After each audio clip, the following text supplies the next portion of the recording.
बोलिए भारत माता की, बोलिए भारत माता की, भारत माता की।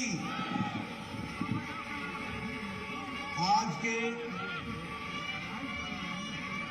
इस विशाल जनसभा में मंच पर उपस्थित भारतीय जनता पार्टी के प्रदेश के अध्यक्ष डॉक्टर संजय जायसवाल जी,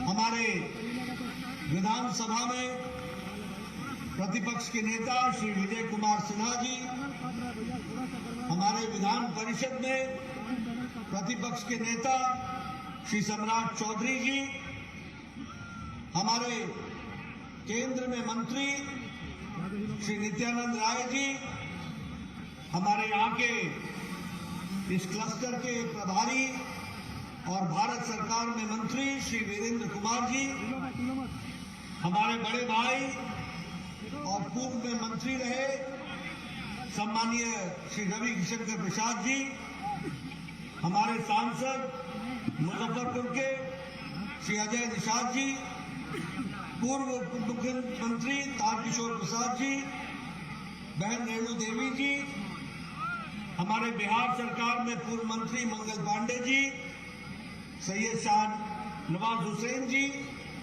हमारे प्रभारी विनोद तावड़े जी, सह प्रभारी और सांसद हरीश द्विवेदी जी, हमारे भीखू भाई, सम्मानित मंच, सभी हमारे विधानसभा और विधान परिषद के सदस्यगण जो मंच पर विराजमान है और बड़ी संख्या में मैं सामने भी बैठा देख रहा हूं, और यहां उपस्थित बिहार की प्रबुद्ध जनता, देवी और सज्जनों, मीडिया के मेरे साथी, प्रिंट मीडिया और इलेक्ट्रॉनिक मीडिया के मेरे साथी, ये मेरा सौभाग्य है कि मुझे आज बिहार की चाणक्य की धरती पर आने का सौभाग्य मिला है। ऐसी धरती जो जागृत धरती है, उस धरती पर आने का मौका मिला है, और विशेष करके वैशाली आने का मौका मिला, जिस वैशाली में हमारे महावीर, भगवान महावीर का जन्म स्थान रहा, जैनों का पवित्र स्थान रहा, बुद्ध की कर्मस्थली भी रही।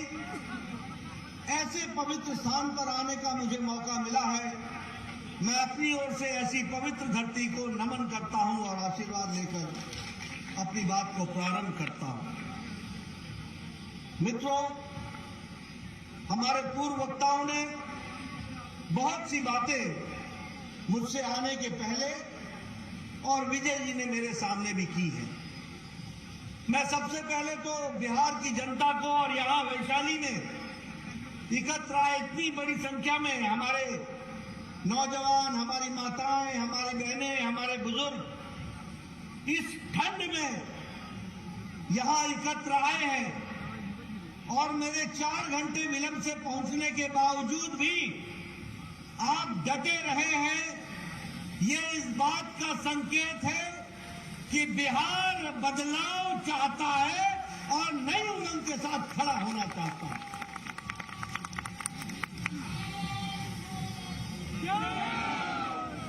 आपके इस ठंडक में, इस गर्मी के साथ, इस गर्मजोशी के साथ यहां उपस्थित होना इस बात का सूचक है, इस बात को इशारा करता है कि आप सब लोगों ने वर्तमान व्यवस्था को उखाड़ के फेंकने का और विशुद्ध भारतीय जनता पार्टी के कमल के निशान का आह्वान करने का अपने संकल्प ले लिया, और इसीलिए ये जो आप सोच रहे हैं, इसको साकार करने का काम भारतीय जनता पार्टी ने भी संकल्प के रूप में लिया। और हम क्यों न लें, अगर हमारे पास भारत के यशस्वी प्रधानमंत्री नरेंद्र मोदी जी, एक नेतृत्व की क्षमता रखने वाले, दुनिया में जिन्होंने अपने आप को स्थापित किया है, ऐसे हमारे नेता हों जिन्होंने विपरीत परिस्थिति में भी देश को आगे बढ़ाने में कोई कसर नहीं छोड़ी हो और उनकी इच्छा बिहार को फिर से आगे बढ़ाने की हो, ऐसे में बिहार की जनता पीछे कैसे रह सकती है? वो भी आगे बढ़ करके उस काम को पूरा करेगी, ये मेरा विश्वास है। और जब मैं ये कहता हूं तो मैं ये भी आपसे कहना चाहता हूं कि आज हमारा सौभाग्य है कि जब दुनिया विभिन्न संकटों से गुजर रही है, फिर चाहे वो कोरोना की मार हो, फिर चाहे वो यूक्रेन का युद्ध हो, फिर चाहे वो सप्लाई चेन की मुसीबत हो, फिर चाहे वो महंगाई का विषय हो, जब सारी दुनिया जूझ रही है तो मैं बड़े गौरव के साथ और फख्र के साथ ये कह सकता हूं कि इन विपरीत परिस्थिति में भी भारत को आगे बढ़ाने का काम किया है तो भारत के यशस्वी प्रधानमंत्री नरेंद्र मोदी जी ने किया। और मैं फिर कहने के लिए नहीं कह रहा हूं, आप सब लोग यहां पर खड़े हैं, बैठे हैं, बड़े नजदीक नजदीक हैं, किसी ने भी चेहरे पर मास्क नहीं पहना है। हालांकि हिदायत दी गई है कि मास्क पहनो, पर आप नजदीक नजदीक खड़े हैं। यह इसलिए संभव हो पाया है कि भारत के यशस्वी प्रधानमंत्री ने 135 करोड़ की जनता को 220 करोड़ टीकाकरण करके डबल डोज देकर के आपको सुरक्षा कवच पहनाया है। आप चीन की हालत देख लीजिए, टेलीविजन पर आपको आए दिन दिख रहा है।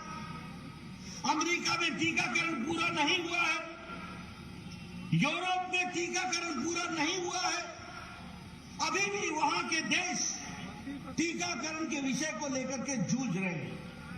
लेकिन यह हमारा देश है, मोदी जी के नेतृत्व में आज 220 करोड़ डबल डोज और बूस्टर डोज लेकर के तैयार है कोरोना से दो हाथ करने की।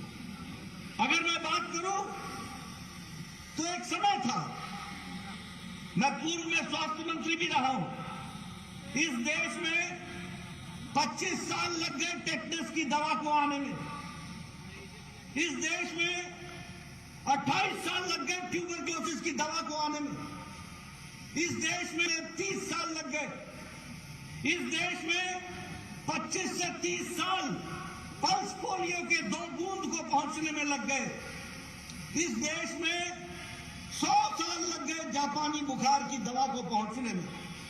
1906 में जापान में दवा बन गई थी और भारत में गोरखपुर में, जहां से हरीश द्विवेदी आते हैं, यह दवा 2006 में पहुंची जब योगी जी वहां के सांसद हुआ करते थे।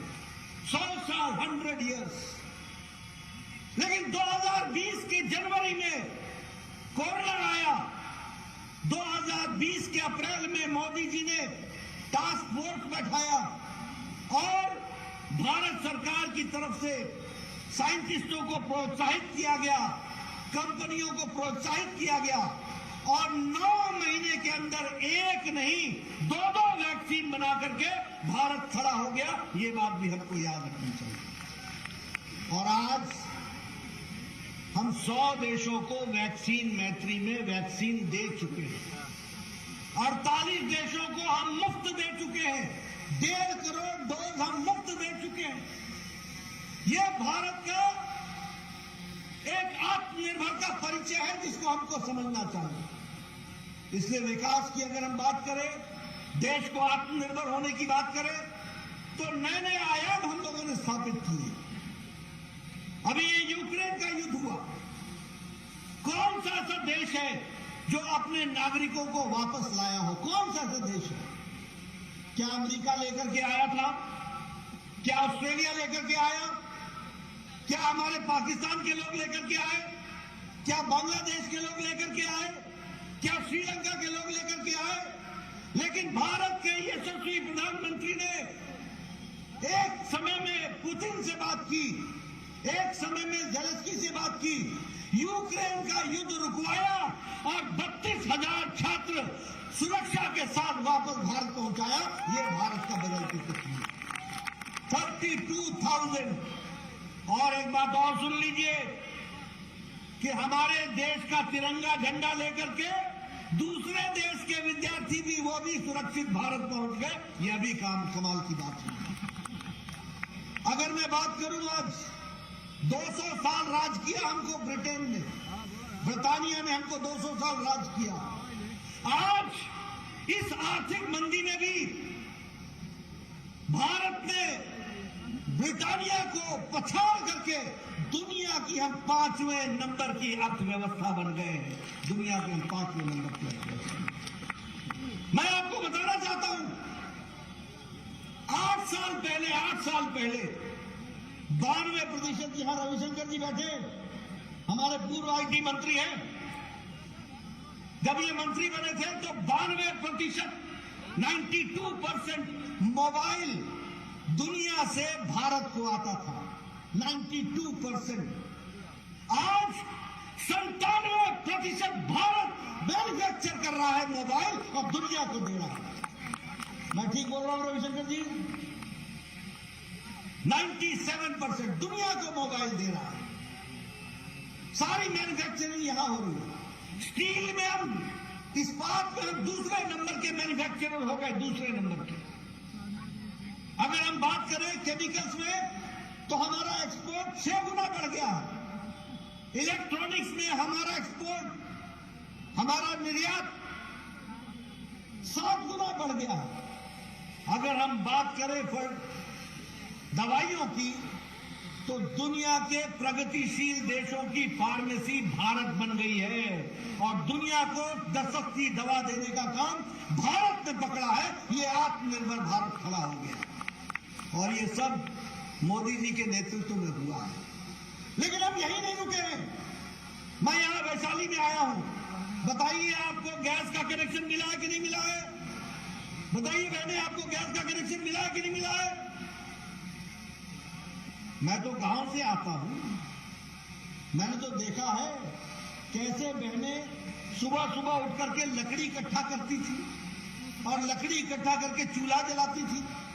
और आपके यहां गोईठा बनाया जाता था, उसको थापा जाता था। क्या बोलते हैं? थापना ही बोलते हैं। थापना ही ना। गोईठा थापा जाता था, धूप में सुखाया जाता था, उससे चूल्हा जलाया जाता था और तब जाकर के धुएं के बीच में एक कप चाय बना करके बहनें अपने पति देव को दिया करती थी। आजकल 11 करोड़ बहनें हैं, लाइटर से, टक से गैस का चूल्हा जलाती हैं और 15 मिनट में चाय पिलाती हैं और 1 घंटे में भोजन खिला करके पति देव को विदा कर देती है, जाओ काम पर जाओ। ये महिला सशक्तिकरण हुआ।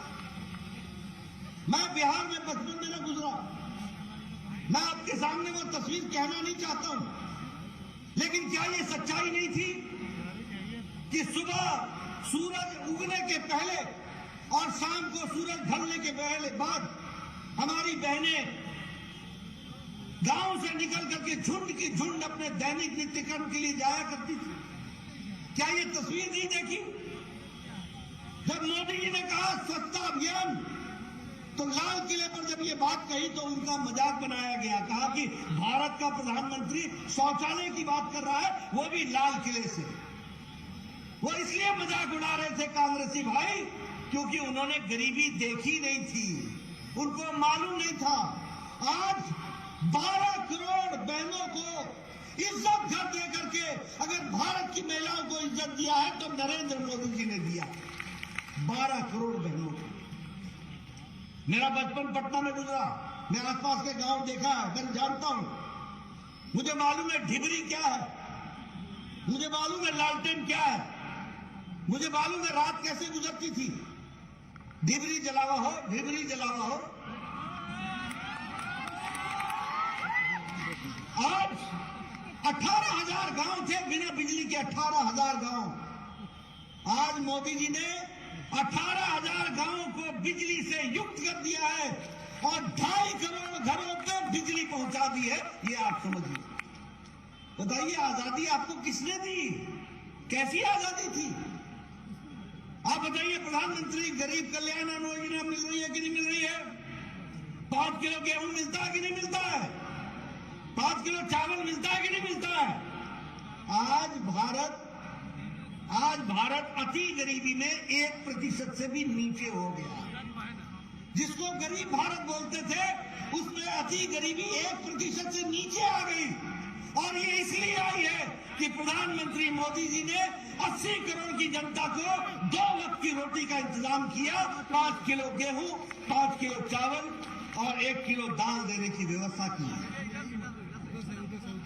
मुझे याद है, मैं जब पहली बार एमएलए बना तो मेरे पास, और आप सब लोग जितने एमएलए बने सबका आपने देखा होगा, इसका इलाज कराना है, इसका बाईपास होना है, इसको स्टंट लगना है, इसका किडनी का ऑपरेशन होना है, इसका गुर्दे का ऑपरेशन होना है, इसका लीवर का ऑपरेशन होना है, इसको 3 लाख लगेगा, इसको 2.5 लाख लगेगा।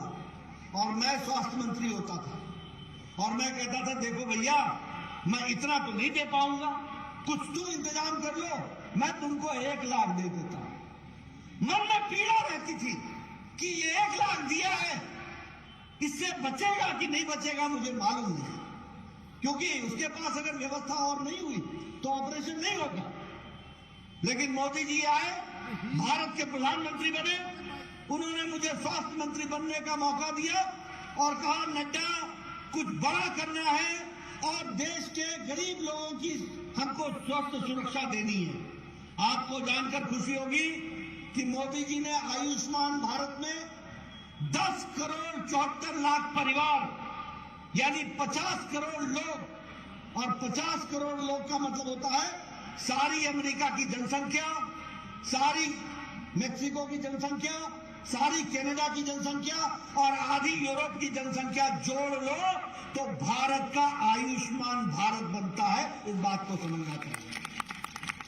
और क्या किया, इन गरीब लोगों को 5 लाख रुपए का गंभीर बीमारी से लड़ने के लिए स्वास्थ्य का कवच दिया, 5 लाख रुपए, और हर साल दिया।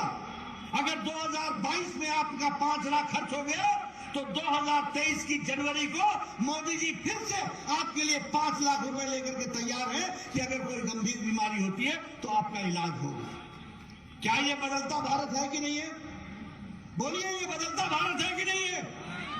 बदलता भारत है कि नहीं है? मैं यहां से आ रहा था, अभी मैं निकला। आप बताइए, ये जेपी सेतु कब बना? आप बताइए, ये नेशनल हाईवे पर काम कब चला? आप बताइए, ये फ्लाईओवर कब बन रहे हैं? आप बताइए, विकास के लिए आपके गंगा पर ही 5 बड़े ब्रिज बन रहे हैं कि नहीं बन रहे? बन रहे हैं कि नहीं बन रहे? 5 बड़े ब्रिज। एक क्रांति आ रही है। मैं जब हेलीकॉप्टर से कई बार जाता हूं तो हर नदी पर देखता हूं कहीं ना कहीं कोई ना कोई पौवा खड़ा हो रहा है, कोई ना कोई ब्रिज बन रहा है। ये 3 किलोमीटर का है, ये 6 किलोमीटर का है, ये 7 किलोमीटर का है। आप तो 6 और 7 किलोमीटर गिनते हैं ना, मैं तो गिनता हूं कि पैसे कितने लगे तो पता लगता है ये 1,500 करोड़ का है, ये 2,500 करोड़ का है, ये 3,000 करोड़ का है, ये हजारों करोड़ की ब्रिज आज बन रहे हैं। ये बिहार की तस्वीर और तकदीर बदल डालेंगे, इस बात को भी हमको याद रखना चाहिए। और मित्रों, मैं बड़े गौरव के साथ कहता हूं, ये सब काम कब हुए? जब भारत के प्रधानमंत्री मोदी जी बने। 1,25,000 करोड़ का मोदी जी ने ऐलान किया था। 56,000 करोड़ की तो आपकी सड़कें बन रही हैं, नेशनल हाईवे बन रहे हैं। 3,000 किलोमीटर की आपकी नेशनल हाईवे थी, आज 5,500 किलोमीटर की नेशनल हाईवे बन रही है। एक नए इंतजाम के साथ काम हो रहा है। लेकिन हाँ, एक बात मैं जरूर कहना चाहूंगा कि ऊपर से हम लक्ष्मी तो पूरी दे दें, लेकिन अगर नीचे जंगल राज हो तो लक्ष्मी का क्या करना? मैं ठीक बोल रहा हूं क्या? अगर ऊपर से हम आपकी मदद भी कर दें और नीचे अगर जंगल राज हो तो क्या होगा? भ्रष्टाचार होगा, और भ्रष्टाचार के साथ साथ विकास में गतिरोध होगा। मैं यहां बैठा हूं, अभी गोपाल ठाकुर जी मेरे को मिले थे। मैं जानना चाहता हूं, मैंने नीतीश जी से एक बार नहीं 4-4 और 5-5 बार बतौर स्वास्थ्य मंत्री कहा कि दरभंगा का all India institute of medical sciences के लिए जमीन दीजिए। बड़े मुश्किल से जमीन मिली है, लेकिन मैं हिमाचल से आता हूं, मैंने भी एक बिलासपुर में एम्स बनाया। कोरोना के दौरान भी 5 साल के अंदर एम्स का शिलान्यास भी किया और एम्स बन करके तैयार भी हो गया। ये स्थिति हुई है, लेकिन बिहार में चीजें खिसकती नहीं है।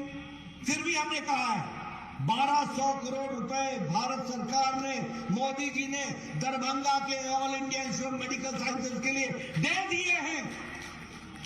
बिहार सरकार ने 85 एकड़ जमीन हमको दे दी है। हमको 200 एकड़ चाहिए, उसकी व्यवस्था करनी होगी और उसको आगे बढ़ाना होगा हर दृष्टि से।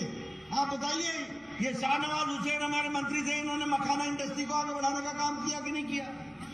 और जहां छोड़ा वहीं रुक गया, जहां छोड़ा वहीं रुक गया। आप बताइए, ऐसी सरकार को रहने देना है क्या? ऐसी सरकार को रहने देना है क्या? मुझे नहीं मालूम कि नीतीश जी ने जो भी फैसला किया ये उनको मुबारक, वो जाने, लेकिन क्या सोच के किया? बिहार की जनता का क्या किया? भारतीय जनता पार्टी, हमारे कार्यकर्ता, हम सब लोग बिहार को विकास की ओर ले जाना चाहते थे।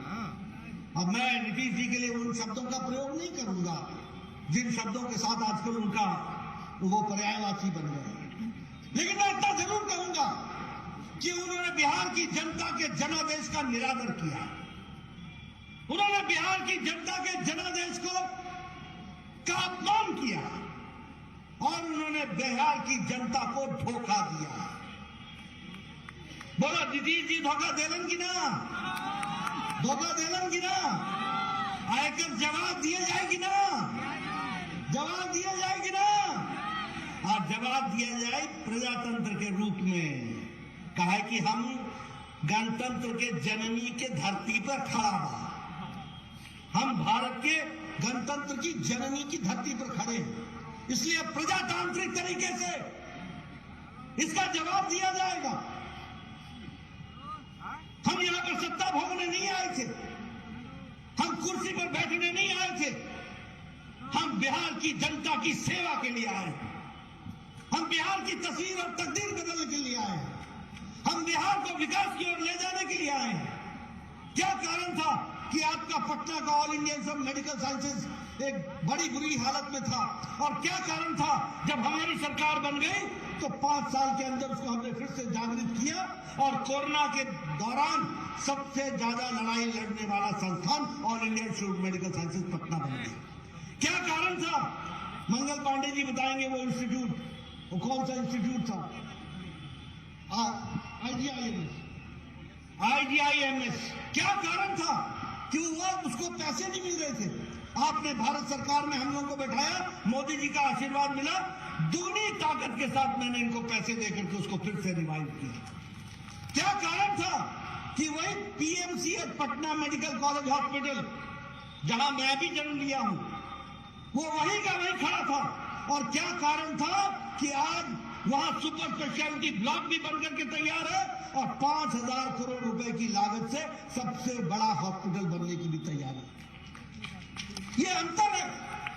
नित्यानंद जी के साथ हम बचपन में आया करते थे जब युवा मोर्चा में थे, पता नहीं चलता था कि खेत में चल रहे हैं कि सड़क में चल रहे हैं, सड़क है या खेत है मालूम ही नहीं चलता था। आज बोलते हैं कि आप गांधी सेतु से आओगे या जेएनटी सेतु से आओगे। ये फर्क आ चुका है। एक विकास की एक नई कहानी लिखी जा चुकी है। इसलिए मैं आपसे निवेदन करने के लिए आया हूं। सारे विकास के आयाम यहां पर बिहार में हम लोगों ने आगे बढ़ाने का काम किया है, लेकिन हां, जब मैं बिहार के चुनाव में आया था तो मैं आपको आगाह करता था कि अगर ये आरजेडी की सरकार आ जाएगी, अगर ये तेजस्वी की सरकार आ जाएगी तो जंगल राज आ जाएगा। और आज मैं कह सकता हूं कि जंगल राज आ गया है, आ चुका है। मैं आंकड़े आपको दूंगा। अगस्त महीने में कितने मर्डर हुए, एक ही महीने के अंदर कितने एक्सटॉर्शन हुए हैं, एक ही महीने के अंदर कितने लोगों को बंधक बनाया गया है, महिलाओं के साथ कितना अत्याचार हो रहा है, लॉ एंड ऑर्डर एकदम जिसको बोलते हैं ध्वस्त हो चुका है, प्रशासन पर पकड़ खत्म हो गई है। मुझे तो यह भी अब समझ में नहीं आता है कि सुशासन बाबू की सरकार में शासन कौन कर रहा है। यही नहीं पता चल रहा कि अब शासन कौन कर रहा है, किसका शासन है और कौन सा सुशासन है। बिहार की व्यवस्थाएं चरमरा गई हैं, बिहार की व्यवस्थाएं प्रशासनिक दृष्टि से ठप हो गई हैं और केंद्र सरकार की मदद के बावजूद भी बिहार आगे नहीं बढ़ पा रहा। और इसीलिए मैं आपसे अपील करने आया हूं, मैं आपसे निवेदन करने आया हूं, मैं आपसे गुजारिश करने आया हूं, मैं आपसे अर्ज करने आया हूं कि समय आ गया है जब बिहार को भारतीय जनता पार्टी विशुद्ध रूप से आगे ले जाए। अब समय आ गया है जब भारतीय जनता पार्टी बिहार का नेतृत्व करे और भारतीय जनता पार्टी की विशुद्ध सरकार बनकर के बिहार को आगे बढ़ाने में अपना योगदान करे। बताइए, आप लोग इसमें आगे बढ़ेंगे ना? आप लोग आगे बढ़ेंगे ना? करेंगे ना? मैं इधर से सुनना चाहता हूं, बिहार की जनता कमल के निशान को आगे बढ़ाएगी, बढ़ाएंगे। मित्रों, मैं इस क्षण में आपका ज्यादा समय नहीं लेना चाहता हूं, काफी देर हो गई है। बहुत से मुद्दे मैं बोलना चाहता था, लेकिन मैंने कहा कि मैं फिर आऊंगा और आपके साथ और विस्तृत से बात करूंगा। लेकिन आज मैं एक ही बात कहना चाहता हूं, बिहार को मैं अच्छी तरीके से जानता हूं, इनकी तकलीफों को भी जानता हूं और बिहार के दमखम को भी जानता हूं। बिहार अगर कुछ फैसला कर लेता है तो उसको निर्णायक मोड़ तक पहुंचाता है और मैं चाहता हूं कि आप अब फैसला कर लीजिए, समय आ गया है। ये जितने रली मिली लोग हैं ना, रले मिले लोग, पता नहीं चलता कि कब मसर में दाल आ, चना आ गया और चना में मसर आ गया। इससे जरा सा छुट्टी पाइए और विशुद्ध भारतीय जनता पार्टी के कमल के निशान को सरकार को आगे बढ़ाने का काम है। मुझे पूरा विश्वास है कि आप इसको आगे बढ़ाएंगे। आपने इस सर्दी में भी मेरी बात ध्यानपूर्वक सुनी, आपका बहुत बहुत धन्यवाद। जय भारत, जय बिहार। धन्यवाद।